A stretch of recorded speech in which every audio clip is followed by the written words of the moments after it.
Hey guys, it's Deborah, and today I want to talk about a little technique that I use all the time in my life and in my practice. And that's a little technique that is known often as tap and rant. Because sometimes people come into your office to talk to you and they just are on a rant. They are just talking, and they have like this noise going on in their brain, and you can't seem to slow them down, nor do you really want to. They just got so much crap going on that they're dumping it all over you. And as a practitioner, your first instinct is, okay, let's slow this down. Let's find out what's going on here, break it down piece by piece. But sometimes what you have to do is you just got to go with them. So if they are on a rant, just take enough control that you can get them tapping. So just say, listen, just tap while you tell me. Just tap while you tell me. And start them tapping. Just start them tapping while they're talking about their issue of the day or their issues of the day. And often you'll find that it's actually a story, or their stories pieced into their rant. And as a practitioner, what you can do is just sort of ask them pointed questions as they go along in a very conversational style. So for instance, say you had a friend who went to the grocery store today and she ended up having a little bit of a battle with somebody in the grocery store. And she's indignant and she's going on about it.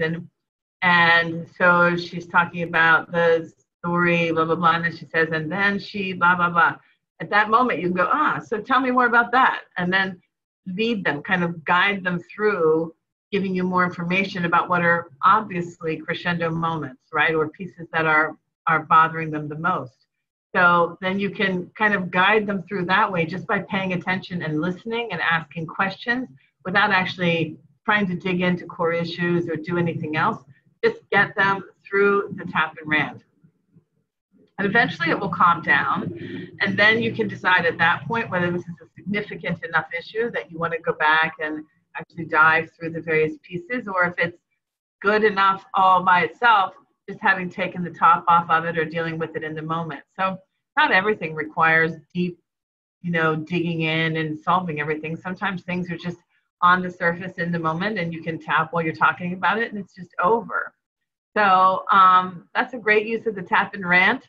Now, one caution.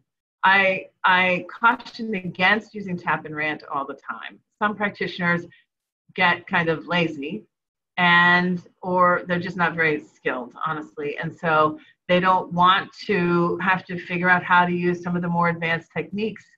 So instead of doing that, they just let the person talk and tap with them.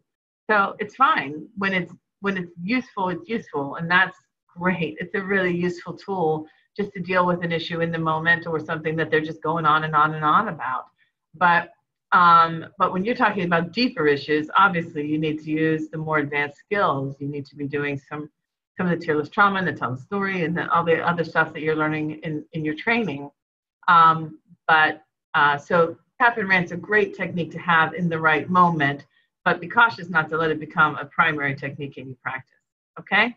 Love you all. Bye.